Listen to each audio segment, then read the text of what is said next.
the 2025 month of May 2025. A very good afternoon and good evening. Mo kí wa pé ẹ tún káàbọ̀ ẹ̀yin olólùfẹ́ wa, àwọn ọmọ Oòduà, àwọn ọmọ Yorùbá tí a fẹ́ Yoruba independent country. Mo kí wa pé ẹ káàbọ̀ sórí ìkànnì wa tí a ń pè ní Koiki Media. Koiki Media, ilé-iṣẹ́ tí ó ń jàjàǹgbara fún òmìnira ilẹ̀ Yorùbá.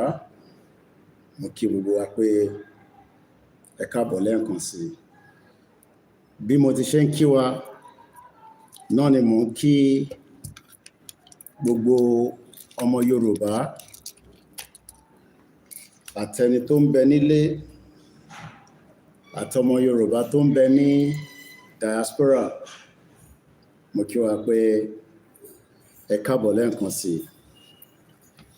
A ṣe ń palẹ̀mọ́ ni torí àsìkò, ọ̀pọ̀lọpọ̀ ìgbésẹ̀ lọ́tùn lósì lolúkálukú ń béèrè.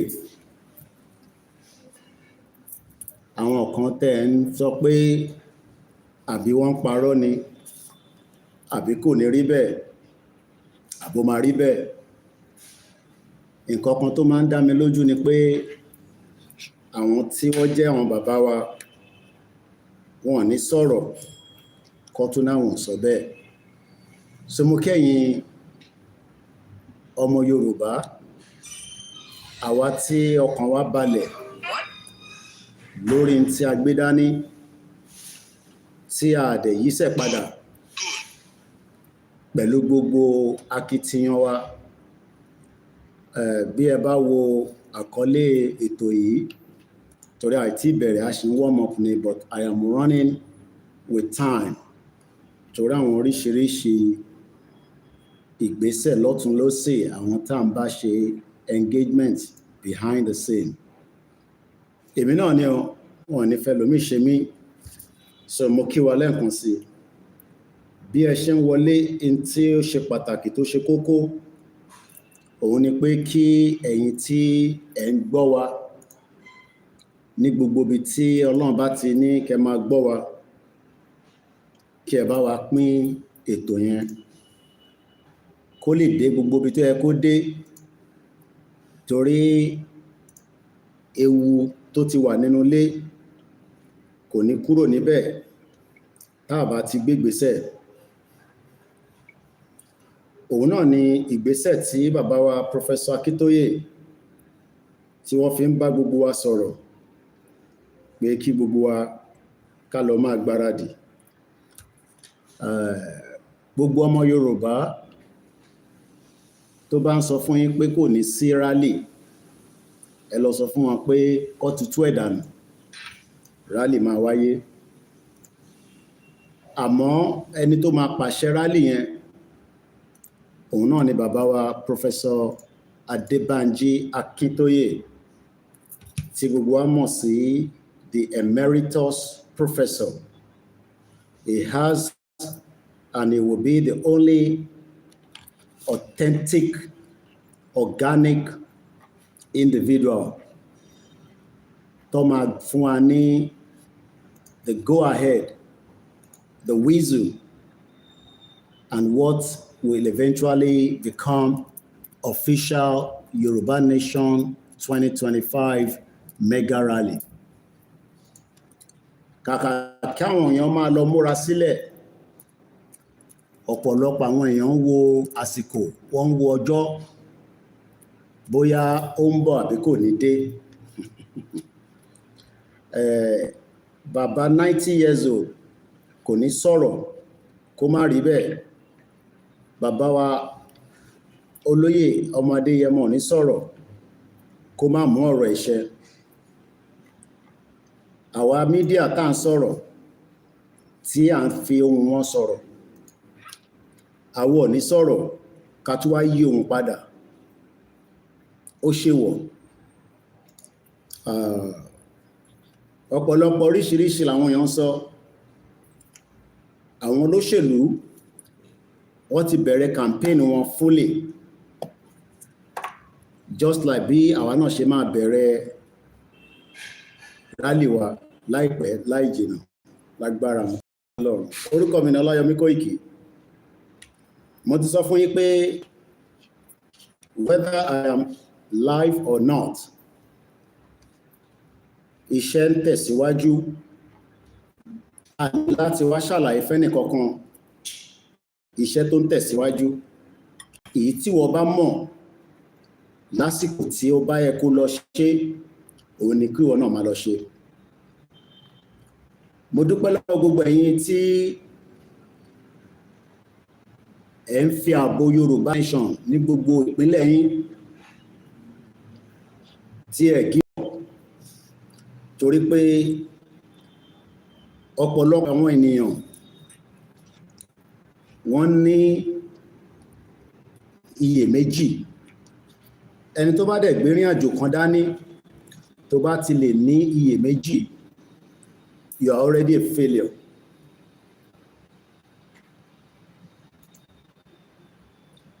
Àwa tí a jọ wà lórí ìrìn àjò àtàwọn tó sí lórí ẹ̀ tó ń bẹ̀rù, nǹkan kan náà ló máa mú ẹ̀rù kúrò lára.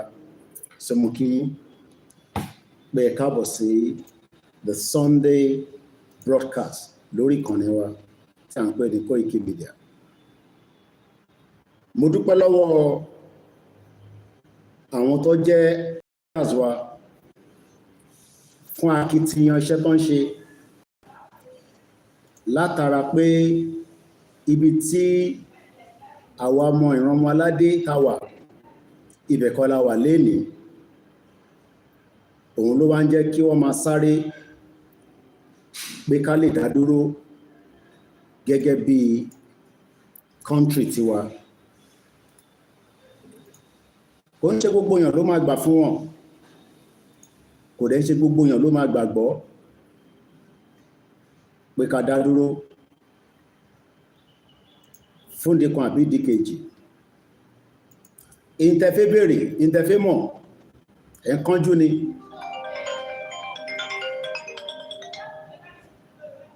Ẹ̀ ń kánjú.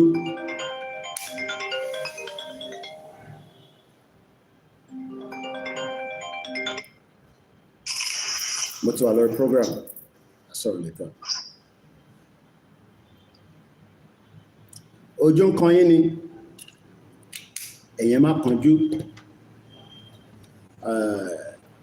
Ẹni tó ń gbé ẹ̀yin àgbàlagbà ní ẹ má bínú pa òwe níwájú yín.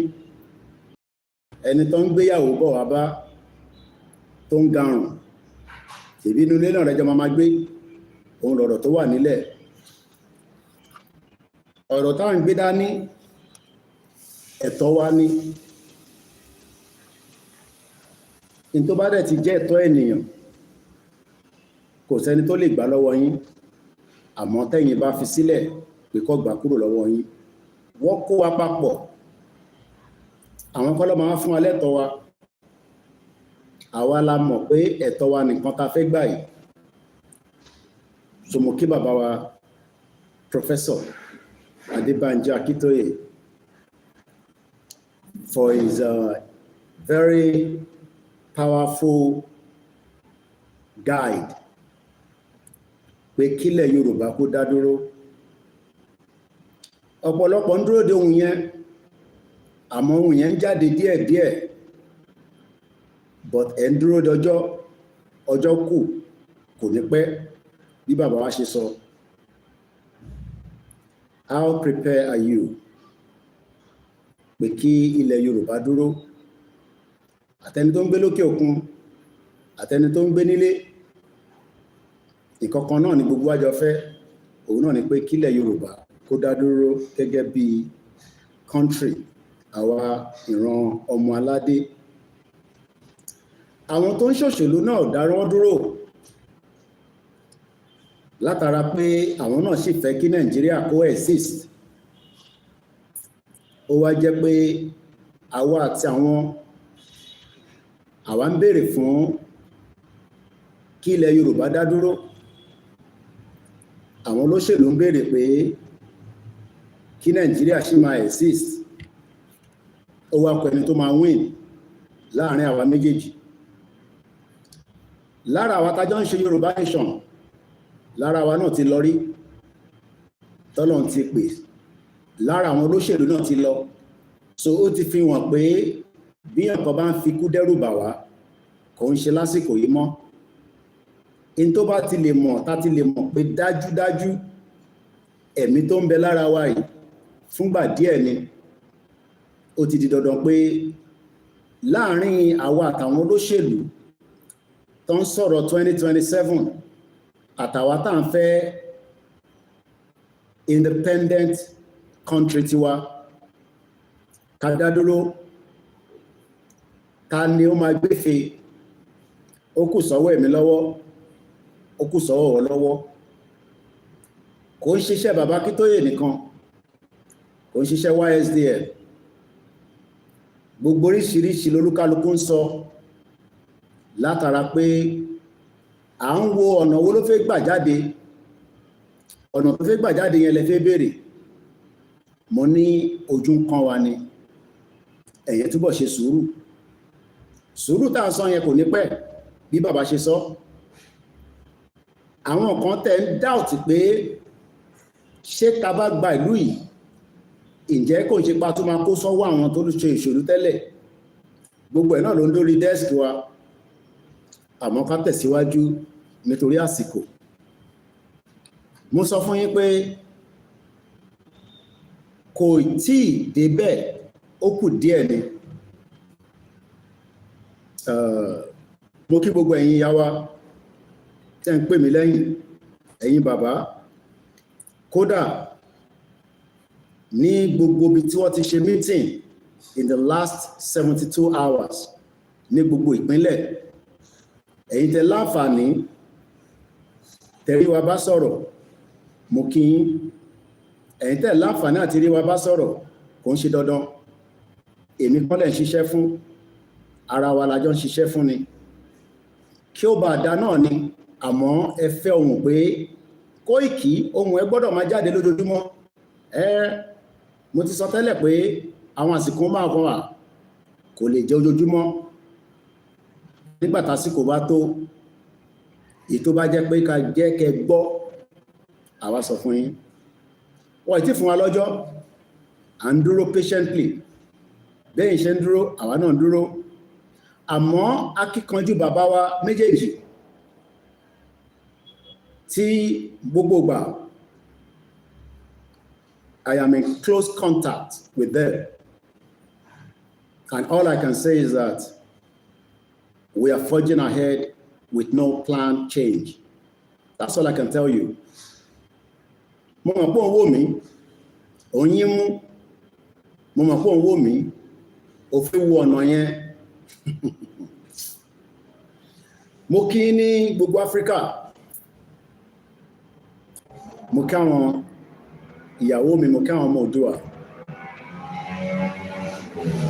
Ọ̀rọ̀ tá gbé dání,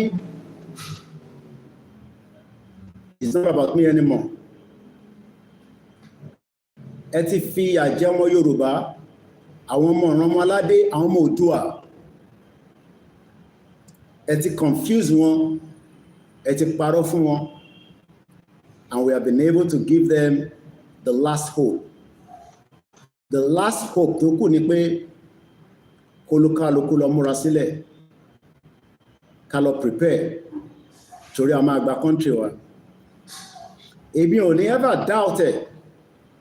Bí wọ́n bá doubt it, I cannot come and convince you more than what I have done already in the last 5 years. But in tí mo lè fi dá wa lójú ni pé a ti wà close. Bí bàbá mi Professor Akíntóyè ṣe máa ń sọ, our very close to achieve our country. Àwa kan dẹ̀ ní jẹ́ kó bọ́ mọ́ wa lọ́wọ́. Kò sí ń tẹ́lẹ̀ sọ, kò sí ń tẹ́lẹ̀ ṣe. We will forge ahead with you or without you, especially ẹ̀yin olóṣèlú. Tó ń tẹ́ ń pera yín, ẹ̀jẹ̀ tó ń ràn lára yín ló ràn lára tiwa. ikú tó máa pa yín náà ló máa padà pa wá náà níjọ́ kan. Kò sí ẹni tó ní monopoly to violence.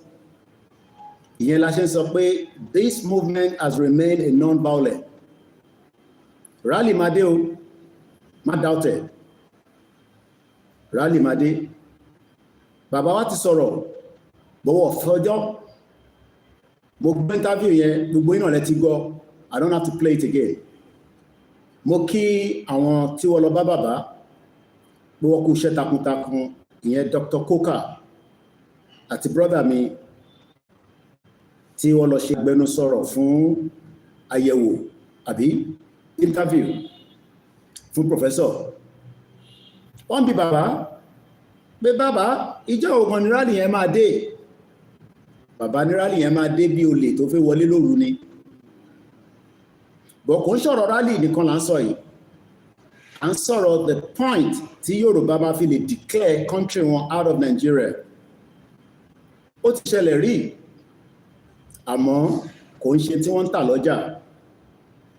Mo sọ fún gbogbo ọmọ Yorùbá, ẹ wọnú ilé lọ, kẹ́ lọ múra sílẹ̀ dáadáa. Ẹ padà kẹ́ tún wọnú ilé lọ sẹ́, kẹ́ lọ múra sílẹ̀. The battle ahead is not yet ready. I mean, it's not yet ready. Nígbà tá bá ti jáde, that is when the battle will be ready. Kò tí ready nísìn nítorí pé àìtí bọ́ta. Nígbà tá bá ti bọ́ta, that is when the real battle. And whatever the battle means to you, láti fi defend pé ilẹ̀ Yorùbá kò ń sọ̀rọ̀ Fúlàní là ń sọ yìí. A fẹ́ pa fún Britain pé enough is enough. Àmọ́ Britain máa lo the same set of gimmicks tó ti lò for a very long time. Mo kí wa pé welcome to the show. It's not about how long the show will be today or how long it has been in the past.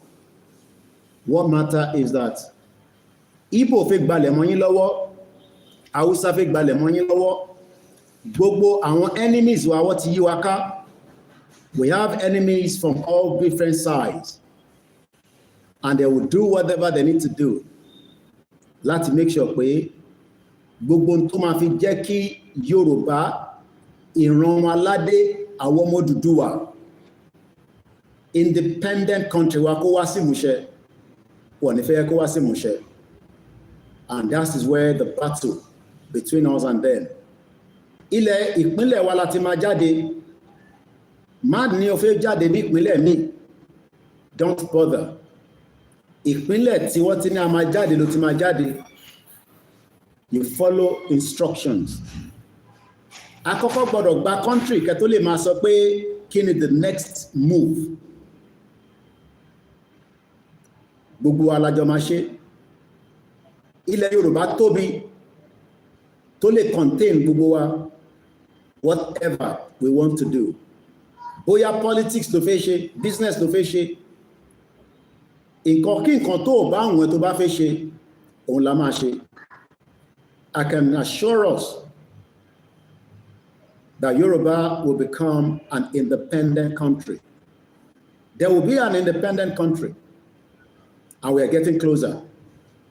Bó bá àwọn àgbáyé, let them forge ahead and prepare for the de-amalgamation and the dissolution of Nigeria. Kò sẹ́ni tó lè dá dúró mọ́. Ó wá kù sí mi lọ́wọ́, ó kù sí wọ lọ́wọ́ to make it happen. Mo kí gbogbo wa pé welcome as we forge ahead. Yorùbá tí à ń sọ, ẹ̀rọ ẹ̀kẹ́ni kọ́kọ́ confuse wa pẹ̀lú oríṣiríṣi tí mò ń gbọ́. Ẹ má pè ní Yorùbá nation mọ́. Orúkọ kan ní ká máa pè. The most important path force is for us to dissolve from Nigeria. And we can all sit together in a national conference and decide the way forward. Hausa kọ́ ló ní ilẹ̀ wa, Fúlàní kọ́ ló ní. APC kọ́ ló ní ilẹ̀ Yorùbá, PDP kọ́ ló ní ilẹ̀ Yorùbá, Labour Party kọ́ ló ní. We have the window to stop them now before 2027. 2027 is still 2 years down the line. Mo rí Àtíkù àti Peter Obi wà l'Abuja lẹ́ni. Mo rí Arẹ́gbẹ́ṣọlá àti Àtíkù ní Ọ̀ṣun State. Mo rí Tinubu ní Abuja National Conference. But ẹ lọ sọ fún gbogbo wọn pátá látòkè délẹ̀. APC doesn't own Yoruba land. PDP doesn't own Yoruba land. Labour Party doesn't own Yoruba land. Sowore Party AAC doesn't own Yoruba land. Yoruba land belongs to the indigenous people. And those indigenous people will forge ahead and form their own government and have their own independent country and put their flag across every part of Yoruba land at the appropriate time that is not going to be too long. You should go and forge ahead and prepare for such a day. The day that Nigeria will finally collapse. There will be bloodshed. There's no doubt about it. But the blood of the enemy will be used to clean up the mess. Kò ní jẹ́ ẹ̀jẹ̀ tiwa ló máa ta sílẹ̀. Mo kí yín láti gbogbo ìpínlẹ̀ kọ̀ọ̀kan. I am Olayomi Koiki. As we prepare you for the D-Day.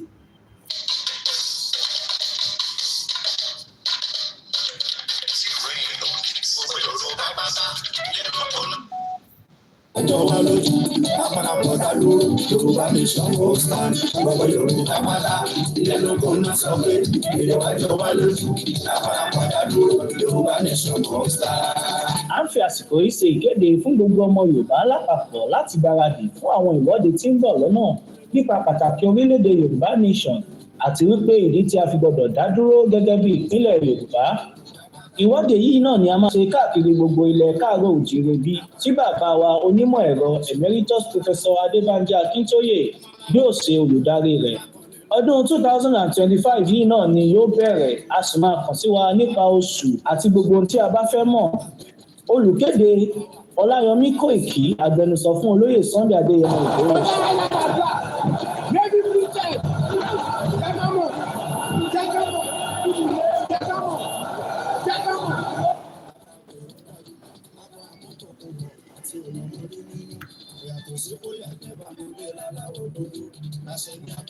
Lórí gbogbo ọmọ Yorùbá tó bá ń lọ Yorùbá àti ìjòyè wọ́n láwọn ọ̀gá ọmọ kí Fúlàní máa kí wa dé wọ́n máa jẹ oko wa wọ́n máa dàgbà láàmú.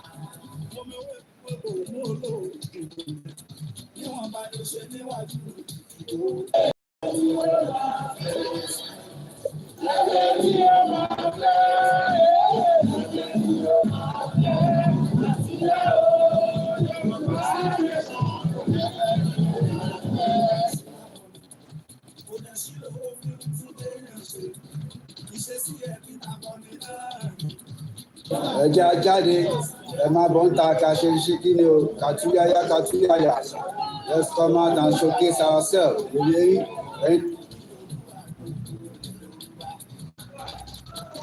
Mo kí wa lẹ́ẹ̀kan sí as we kickstart the Sunday broadcast. Èyí ni 25/05/2025, the last Sunday in the month of May. Mo kí gbogbo wa pé ẹ kú ìsinmi ẹ̀ní, home and in the diaspora. I'm in close contact, like I said, with all our leaders. It's a privilege.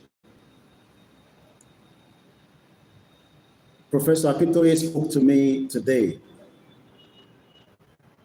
when he called, and I'll leave it like that. Go and prepare for the D-Day. Moki, every one of us that have been waiting in the diaspora for your mega rally. From America, Prophet Ologunlowa, as they are preparing the United States' biggest outing of the Ironmo-Alade for their independent country and the exit out of Nigeria. Moki, the YSDN, Egbomi Malomo, from Manchester to Birmingham to Newcastle, to Luton to Milton Keynes to London. Kolukadu Kudo Foshwe Sile, as we will be getting ready to bombard the all embassy across Europe on one demand. And that demand is, speaking on Yoruba, our exit out of Nigeria. Tinubu has not the power to stop it. He can dialogue and negotiate our way out of Nigeria. Tó bá díẹ̀ láti stop ẹ̀, ẹ̀mí ẹ̀gan lè bọ́ sí.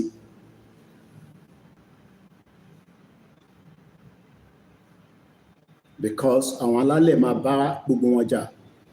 Anybody that dare try to stop Baba Akintoye, ẹ̀mí wọn máa já sí. Anybody that dare try to stop Igboho as they prepare to forge ahead, ẹ̀yin máa bọ́ sí, ẹ̀mí gbogbo yín máa já sínú ẹ̀ pátápátá. We will go ahead without any kind of diplomatic for now. We have done every possible best. We go diplomatic pẹ̀lú àwọn international and the local and Africa and the government. But wọ́n ní gbọ́. And like I've said to you, you will not get an independent Oduduwa country, Yoruba country, Oduduwa Republic, Yoruba Kingdom, just like United Kingdom, Germany, France, China, India, Pakistan, Eritrea, Ethiopia, until you take the bull by the horn. And this is why we are now at the crossroad. The late wife of Baba Akintoye said, and I quote, Baba must complete the job before they join each other at the time when God will take Baba away from us. But for now that Baba is with us at the age of 90, we must all go and put our sleeve up, our trouser fold up. Tí wọ́n bá ti ní kí a jáde, we all troop out and shut down until our demands are met. Many people want to know what happens if your demands are not met. There will finally be an independent Yoruba country out of Nigeria, and there will be bloodshed, and we will still have our country, and Nigeria will die quietly, and we will start rebuilding as Eritrea did after 30 years of civil war. Welcome into the evening broadcast as I take you to another journey and prepare you as Yoruba will become an independent country out of Nigeria. Either they like it or they don't like it. Yoruba will declare and we will exit out of Nigeria at the appropriate time. Kickstart with a rally, and the next stage will be determined. The United Nations will not be able to stop it, but they can intervene. America will intervene, but they cannot stop it. Ilẹ̀ America kò la fẹ́ gbà, ilẹ̀ Britain kò la fẹ́ gbà. And let's kickstart from here.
We are running a marathon and we need to be a winner. A ti ń sáré láti ọdún 5 títí dìsí. A dẹ̀ fẹ́ gbé cup yẹn. But ọ̀pọ̀lọpọ̀ àwọn oríṣiríṣi àwọn èèyàn ti dá the trap fúnra wọn tó ń ṣàwà láti jẹ́ kí Nigeria coexist. Àwọn wọn là ń pè bẹ́ẹ̀. My focus this evening will be on the politicians. Àwọn olóṣèlú ní the trap pé kí 2027 kó lè wáyé. Wọ́n sáré lọ́tún lósì so that 2027 can still become a reality. It is 25 of May 2025. Láti iléeṣẹ́ Koiki Media, bringing the world closer to your doorsteps. Wọ́n dùn lọ́tún lósì pé gbogbo iṣẹ́ tí ó máa jẹ́ kí independent country kó wáyé fún ìran ọmọ aládé kó má wá sí ìmúṣẹ. And that means àwọn gangan ni the front burner and the obstacle tí wọ́n fẹ́ jẹ́ kí country wá sí ìmúṣẹ. Láti ìpínlẹ̀ kọ̀ọ̀kan wọ́n ń ṣakitiyan láti sọ fáwọn èèyàn pé in tó kàn nísìn tún ni pé ká tún lọ renew this fraudulent fake amalgamation tó ń pè ní Britain. Ó wá kù sí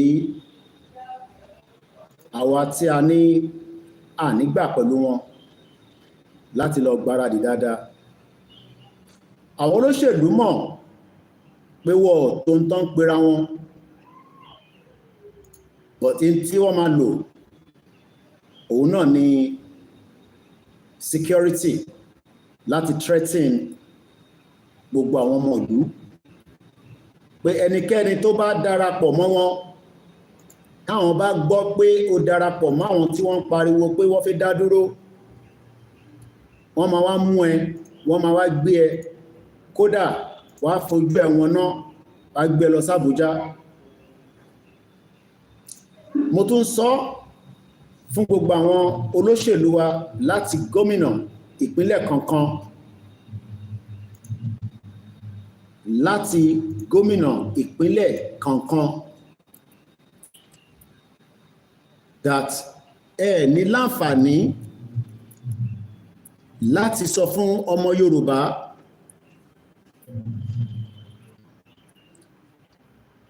tó fẹ́ jáde láti béèrè pé a fẹ́ dá dúró gẹ́gẹ́ bí country tiwa, ní ẹ̀tọ́ kankan mọ́ níjọ́ tí bàbá Akíntóyè bá ti ní ká jáde láti dẹ́rùbà ọmọ Yorùbá kankan mọ́ lórílẹ̀-èdè yẹn. Gbogbo tí ẹ bá ti sọ nígbàtà bá ti jáde òfin yín kò ní mú wa mọ́. We will not respect that law from the day tá bá ti jáde. The law becomes invalid. A ní respect ọlọ́pàá kankan tó máa lè náà fẹ́ mú ọmọ Yorùbá. A ní respect soldier tó máa náà fẹ́ mú wa, and all other security apparatus within Yoruba land. Torí pé a wà níbi tí ẹ̀tọ́ wa tí à ń béèrè tí ẹ̀dá ó ti di tí ó ti wà out of your own control.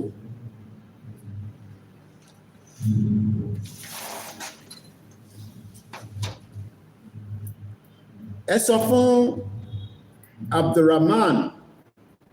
Abdulrazak, the governor of Kwara State, pé gbogbo ọmọ Yorùbá tó ń gbé nípínlẹ̀ Kwara tí bàbá wa Professor Akintoye tó bá ti ní ká jáde fún ẹ̀tọ́ wa ní community wa, ọlọ́pàá kan gbọ́dọ̀ mú wọn, ọlọ́pàá kan dẹ̀ gbọ́dọ̀ dá wọn dúró látara pé in tó ń béèrè orí ìpínlẹ̀ yẹn ni wọ́n ti ń béèrè, kò ń ṣe ìpínlẹ̀ míì. Ìpínlẹ̀ yẹn kéré gẹ́gẹ́ bí a ti ṣe gbọ́ tí ó dẹ̀ ti wà nínú ìwé ìtàn rí, tó dẹ̀ ti ń bẹ láti ọjọ́ tí aláyé ti dáyé, pé Abdul Fattah tó jẹ́ gómìnà lọ́wọ́lọ́wọ́ 1960 ni wọ́n bí ẹ. That means pé ilẹ̀ Yorùbá jù ẹ lọ. O lẹ́tọ̀ọ́ láti sọ fọ́mọ Yorùbá pé wọ́n lè jáde láti béèrè fún ẹ̀tọ́ bàbá àti àwọn ìyá ńlá wọn tí ó fi pé ilẹ̀ yẹn dúró. 1960 tó bí ẹ, ó fi hàn pé ọmọ 65 years nìyẹn. Ilẹ̀ Yorùbá jù ẹ lọ. Bí ẹ bá dẹ̀ kọ̀ tẹ́ ẹ gbọ́, gbogbo in tó bá tọ́ tó bá yẹ la máa ṣe fún state yín láti lè dá dúró kúrò nínú Nàìjíríà. Ìyẹn lọ bẹ́ẹ̀ fún gómìnà Kwara State àti deputy ẹ̀. Bí mo ti ṣe gbẹ́nulé Kwara, mo wá sọ́dọ̀ Kogi, ìyẹn Ahmed Usman Ododo. Gbogbo àwọn ọmọ Yorùbá máa jáde nílùú Kogi State látara pé wọ́n fẹ́ dádúró gẹ́gẹ́ bí orílẹ̀-èdè. Àwọn fi ń sọ fún Olódó pé lóòótọ́ wọ́n ń sọ fún wa pé ilẹ̀ Kogi ilẹ̀ Haúsá ni, kò sí tó jọ, ilẹ̀ Yorùbá náà ni. Àmọ́ gbogbo tí Britain ṣe òun ni pé wọ́n mọ̀ọ́mọ̀, wọ́n ṣèkà, wọ́n ṣe dàbàrú, wọ́n pín bọ́dà, wọ́n yọ síra wọn. Ní Kogi fi ń sọ pé ilẹ̀ Haúsá làwọn. Ọmọ 1982 nìyẹn Ahmed Usman Ododo, mójú ẹ lọ lọ́jọ́ orí.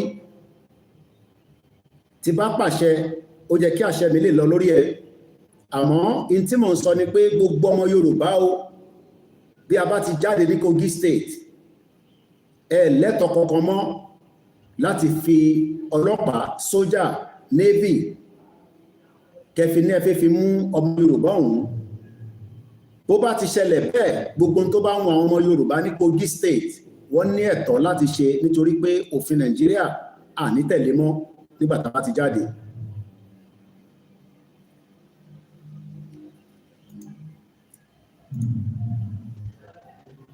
Mo wá bẹ́ẹ̀ lọ sí àwọn ìpínlẹ̀ tó tún kù tí a ń pè ní Èkìtì State.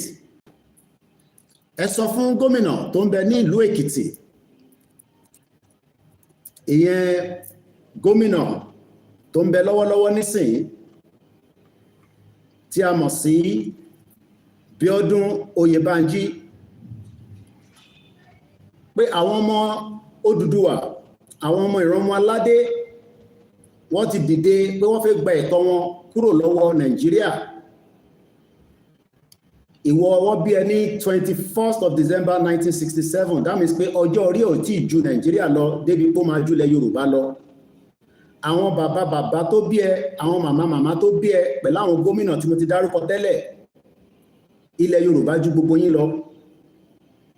A jẹ́ pé ìntẹ́yìn fẹ́ ni pé ìntàwọn British tó ṣe ń fẹ́ pé kílẹ̀ Yorùbá kó sì máa pàṣẹ lábẹ́ Britain, ìyẹn ò ní lè ṣẹlẹ̀ mọ́, nítorí pé ẹ̀tọ́ wa là ń béèrè lábẹ́ òfin àgbáyé, àdẹ̀ tí ìrófin ìntàdẹ̀ ṣe ń béèrè fún kò tí pọ̀, ìntà ṣe ń béèrè fún ẹ̀tọ́ wa ni, right wa ni, and that right will be respected. So ẹ sọ fún gómìnà tó ń bẹ ní Ondo State, Ekiti State, níbi tá ṣe wà, pé self-determination òun náà pè ní inalienable right. Láti gbogbo state yẹn, àwọn ọmọ Yorùbá máa jáde níbẹ̀ láti béèrè fún ẹ̀tọ́ wọn.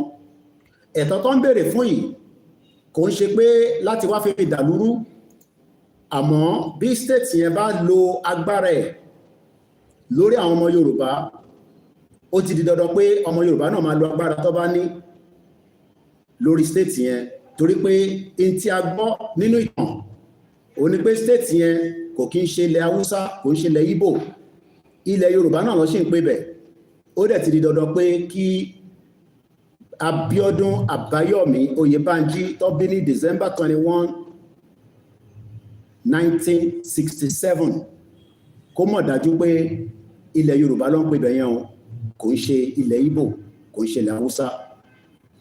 In tí a wá fẹ́ jáde fún ní Èkìtì State òun ni pé láti fi ẹ̀dùn ọkàn wa hàn, láti sọ fún gbogbo àgbáyé, láti sọ fún ara wa, láti sọ fún gbogbo aráàlú pé nílùú yìí o, ẹ ní ẹ̀tọ́ kankan mọ́ láti sọ fún wa pé a gbọ́dọ̀ lọ dúró di 2027. 2027 is no longer in the picture and it has now been thrown out of the box. Bó bá wùn yín kẹ́ gbọ́, bó bá wùn yín kẹ́ náà ní gbọ́. Nígbà tí bàbá wa bá ti pàṣẹ pé ká jáde, ó ti di dandan pé àṣẹ ti yín kò ní lọ lórí tiwa mọ́, ànígbọ́n tẹ́ bá ń sọ. But for now, ẹ̀yin lẹ ṣì ń pàṣẹ as we wait patiently. Please pass this message across to the first three governors that I've mentioned coming out to Ondo State. Gómìnà tó ń bẹ lóńdó lọ́wọ́lọ́wọ́, òun náà ni wọ́n ń pè ní Lucky Ayédatiwa. Lucky Ayédatiwa is the current governor of Ondo State. And as we know, he is also operating as Ọmọ Yoruba, but representing Nigeria. Lucky Orimisan Ayédatiwa tó bí ní 1965, ṣe rí pé gbogbo àwọn tí mò ń dárúkọ yìí, àìtí rẹ̀ ni tí ó ju ilẹ̀ Yorùbá lọ, gbogbo wọn pátá, they are still below the age of Nigeria as well. Because Nigeria tá mọ̀ lẹ́ni, the 1914 fraudulent amalgamation was between 1914 till date. Tabanika wo calculation ẹ̀, a rí pé even all these governors are still not older than what is called Nigeria. Please pass the message on to the state governor that the Yoruba people will be coming out in Ondo State, and our right to self-determination will be respected across all the towns in Ondo State without any intimidation from the governor. The governor is not representing Yoruba people interests apart from the British interest by keeping the one Nigeria, which, whether expired or not, Yoruba land has been in existence for a very long time. Nigeria is only 110 years old. Lucky Ayédatiwa is not even 110 years old. So àwọn bàbá bàbá, àwọn màmá màmá, the great-grandfathers of this particular gentleman are all known as Yorubas before the British fraudulent amalgamation of joining us together. So whoever knows the governor of Ondo State and each of the states that I've mentioned, cut out each of these parts for your state and circulate it to their SSA, their PA, and those that are their deputy governor, that the Yoruba people will come out and demand their right to self-determination, and we don't expect any attack from them. Tiloki Ayedatiwa wants to defend Nigeria's interest. Every indigenous Yorubas, and I use the word indigenous because those are the true Yoruba people in the state, would have to defend themselves from the governor that wants to keep Nigeria, that is a fraudulent country put together by British in 1914, interest against the indigenous people, and we will defend ourselves and do whatever is necessary so that our attack from them, or their attack rather, if they're going to attack us, we would have to resist those attacks. We pray that each of these governors will not use British interest against us. If they do, that means they are no longer Yorubas. That means they Fulani from top to bottom. We hope that they are not Fulanis, and we pray that they are still running or Oduduwa blood in them. But Tiloki Orimisan Ayedatiwa, that took over from the late governor Akeredolu, may so rest in peace, where many attacks continue even as we speak right now in Ondo State. He cannot defend Yoruba people from Fulani, and he cannot give us our true identity as a governor in the state. So we are not yet to plead, because we are not pleading with any one of them. We are sending a direct message. This is a direct message, not a plea.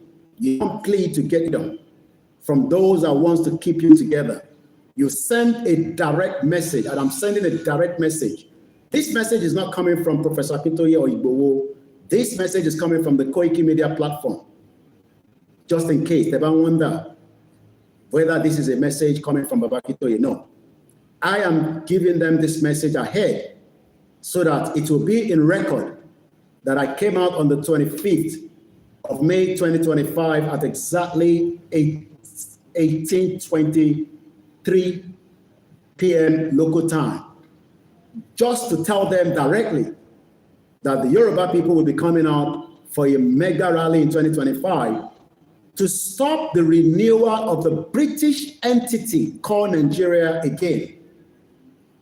So, Indépendant, lucky, Orimisan Ayedatiwa, to tread carefully with the Yoruba people in Ondo State by trying to say that people will be wrapped up and picked up because they're coming out for their rally across the state. Ni son officially, because officially, but we are prepping them and telling them ahead that they should not use force for anyone or try to intimidate anyone across the state. If they dare do so, Loki Ayedatiwa will be held responsible for any death or attack on Yoruba people in Ondo State, because that is not Fulani attack anymore. Latibe, I come to the dancing senator, Ademola Adeleke. Again, most of them are below the age of 70 years old. They've done their best, and we are grateful, by running the empire called Nigeria for Britain. But for now, the indigenous people are demanding that that empire will collapse in Osun State by God's grace. And this is also a direct message to the dancing senator Ademola Adeleke, that we will not sit back and look if care is not taken during the rally and our people are intimidated because they're coming out.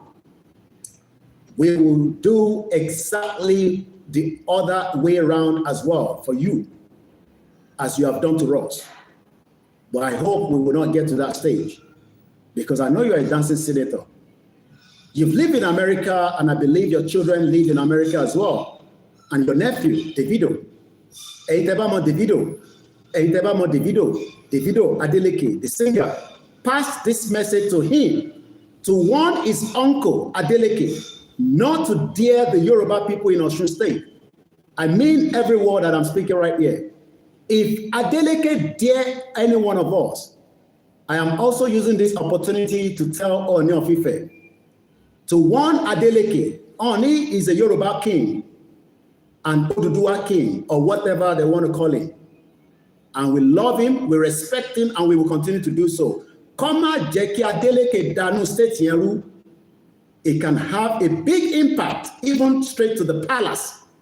It's not a threat, it's just a direct message. We are not begging any one of you anymore. We are coming out at the appropriate time very soon. And Osun State will not be left behind. From there, I come down straight to the next state, which is also going to be a state, Tile Yoruba, to Matishirali. And for those that are saying that, le Shirali ni Oyo State, anybody that says that a rally will not be held in Oyo State, we will fight a serious fight with anybody. My name is Olawale Koiki. Anybody ni mo sọ tó bá ní wọ́n ní gbé rally wọ Oyo State, cut me anywhere, fẹ́ dájà sílẹ̀ nìyẹn, and that fight will bring to your doorstep. Am I doubting Oyo State remain part of Yoruba land? And we are telling Seyi Makinde, as he's going towards the final part of his governorship that he has enjoyed and taken advantage representing the British interest against Yoruba people. As for Seyi Makinde, engineer, that call him, that cannot build a single road to connect our villages across Yoruba land. Oyo State, across the 33 local government, there will be people coming out. And we don't expect any intimidation, not from the road transportation people or Agbero. I don't want to use the word Agbero because these are Yoruba men and women that are walking around the clock, but most of them have worked in the interest of the politician. We are not coming to attack Agbero, and we don't expect Agbero to attack us. We love you, we appreciate you. All the students in Oyo State will also be welcome to come out for the peaceful rally. Láti lè jẹ́ kí ẹ rí ayé gidi gbé that Nigeria has resisted your life from. And that also goes to all the students across the other states that I've mentioned as well. So let us tell Seyi Makinde we are not pegging him, neither are we pleading with him. We are just sending him a direct message from our platform on behalf of the Yoruba people that have told me to come out and tell him this.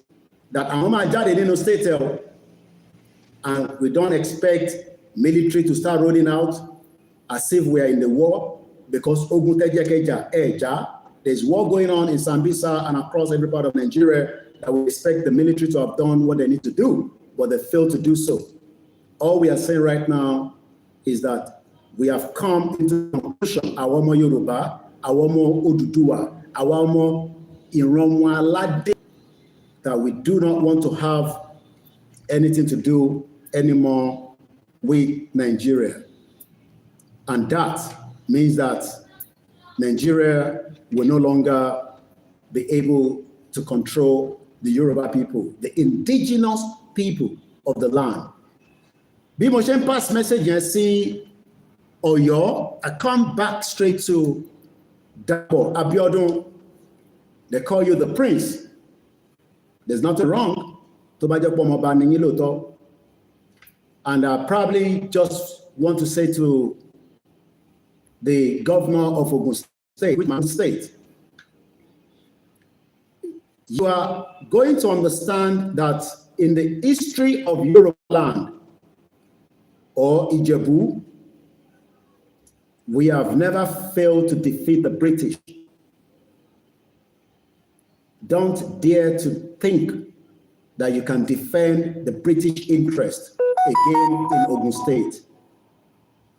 Ogun State has one of the most and also many history, like Era State as well. Kabalika will be taught to establish the papers. And Ogun is also unique because of our father, one of the most peaceful, loyal, one of the most important figures that told us that Nigeria, as we know it today, is not a nation. I'm passing this message to Dapo Abiodun because Baba Awolowo is also from Ogun State. You might probably not know, but I am reminding him this day. Nigeria is not a nation.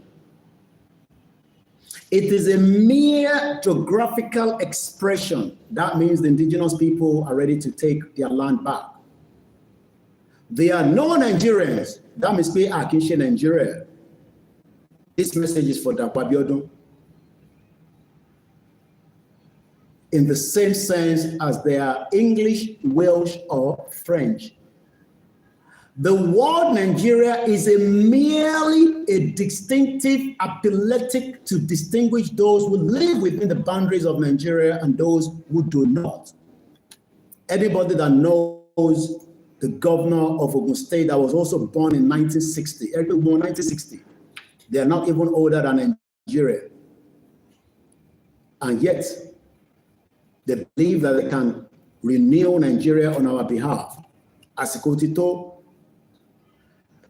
There can still be room for dialogue, like I always say, because we are peace-loving, abiding people that love dialogue.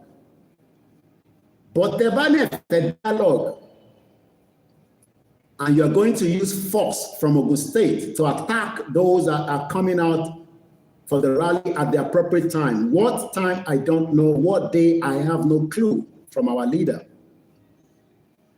Then the indigenous people will forge ahead to defend themselves from any attack from the governor and his deputy and all his commissioner in the state. And Ogun State, I am from Ogun State. I don't want to expand it too much like I would have loved to. Come bani clode to ṣe state lo fi ṣe bẹ́ẹ̀. But ẹ wò wá dáadáa.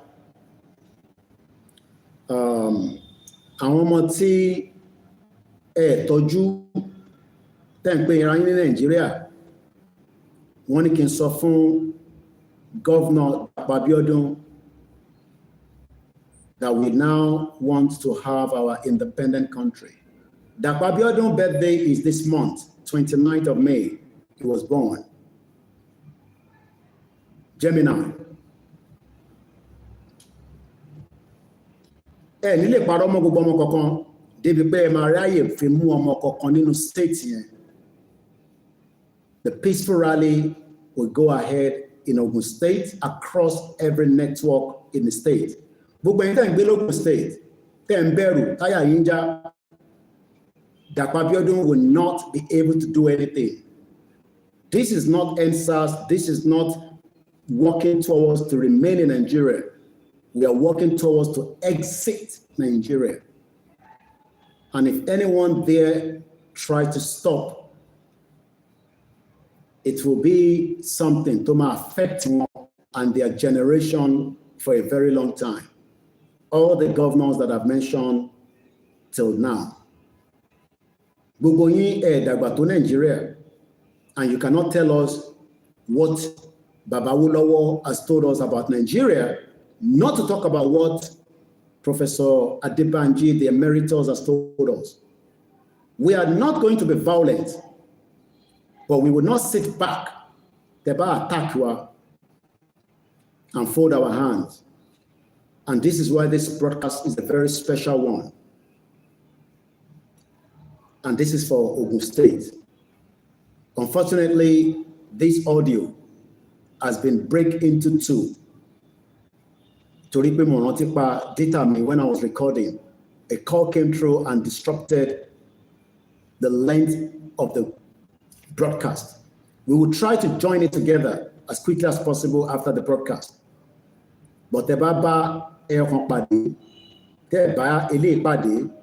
we have already talked about the previous governors, just in case.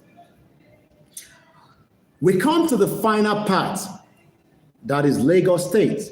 Sanwo-Olu will complete his tenure as a governor. But he's still the governor, and he will use Lagos to protect the other states, as we have seen before in the past. If we talk about a state that has killed indigenous people, Sanwo-Olu will be held responsible at some point. July 1st, 2021, Jumoke Oyeleke was shot dead from a straight bullet on the order of Sanwo-Olu. Sanwo-Olu only lo Lagos State anymore to protect the Europeans, most importantly, Britain. I know you know me very well, and you have listened to my broadcast in the past. I know that because I have the evidence that you are. This is not me. This is Awomo Yoruba. They're sending a direct message to you from Badagry to Ekpe to Ikorodu to Ikeja to Agege to Alimosho to Oshodi to Mushin to Lagos Island, Surulere, mainland, that they are coming out for a mega rally. Lord doing. How soon, what date, I wait for Babakitoye order before I come out when he has already made his announcement, and I will then do a follow-up. Ẹ̀yin tí ẹ bá mọ Gómìnà Sanwo-Olu, ẹ sọ fún Jamil Sanwo-Olu, a close friend of mine, tell your uncle not to cross the line with the indigenous people that are asking for their right. Ma protect Lagos on behalf of British.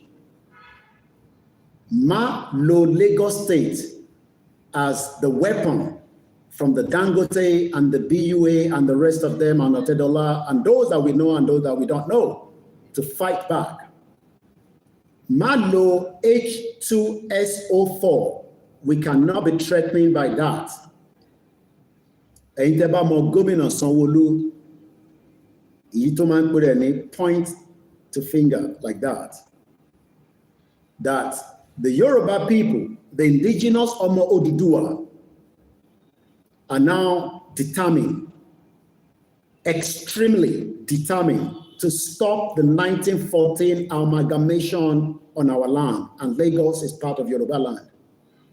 And if Sanwo-Olu thinks he can use the resources that is also from Yoruba land to fight indigenous people, there will be a total chaos from Lagos to Ogun State, all the way to Oyo, to Osun, to Ondo, to Ekiti, to Kwara, to Kogi. There will be anarchy, there will be crisis across all those states. Please warn him and tell him that the Yoruba people, the Oduduwa people, the Iromo Alade do not want to remain one Nigeria, because one Nigeria is a fraud. And we are going ahead to have our own independent country. Teba doubted.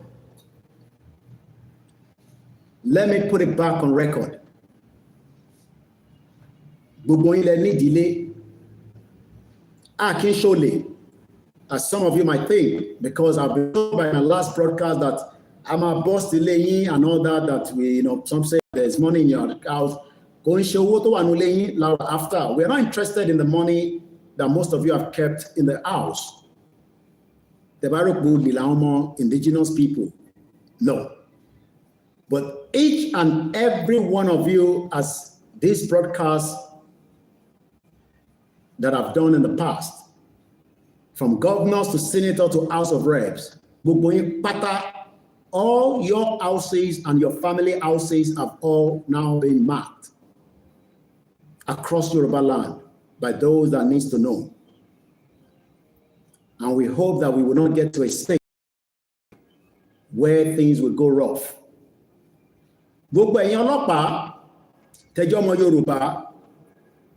I have always come out to say that we will never attack you from the last 5 years, and that still remain the same.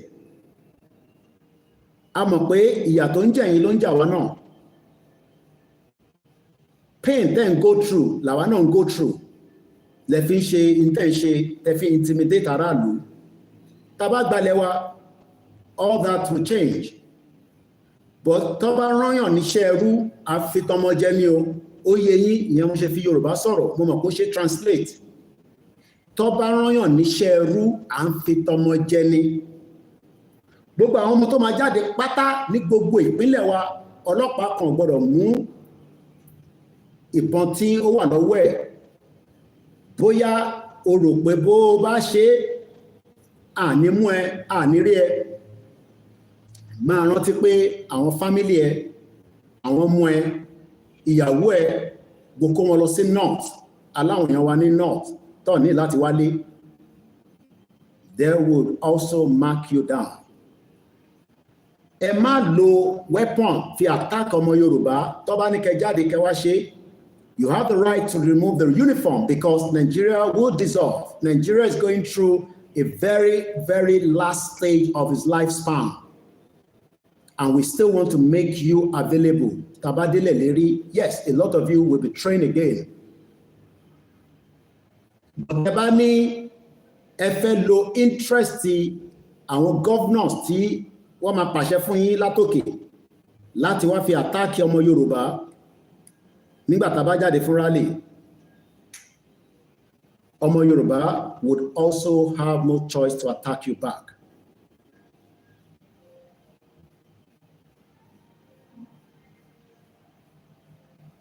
I'll repeat that again.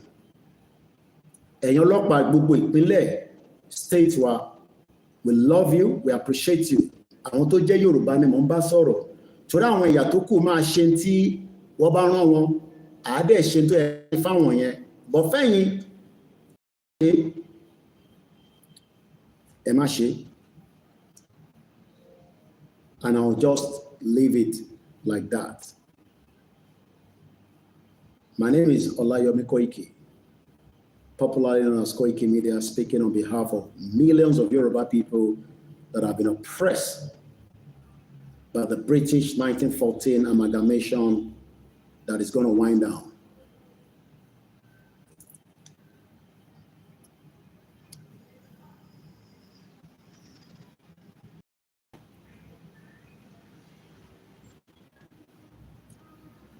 We are now at the crossroad.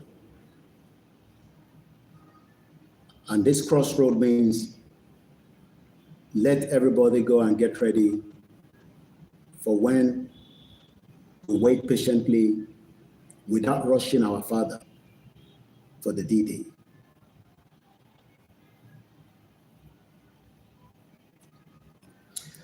Now that the message has been passed on, this is how far I can go with the broadcast tonight. I have another very important thing to deal with in the next couple of minutes. Have a very good evening.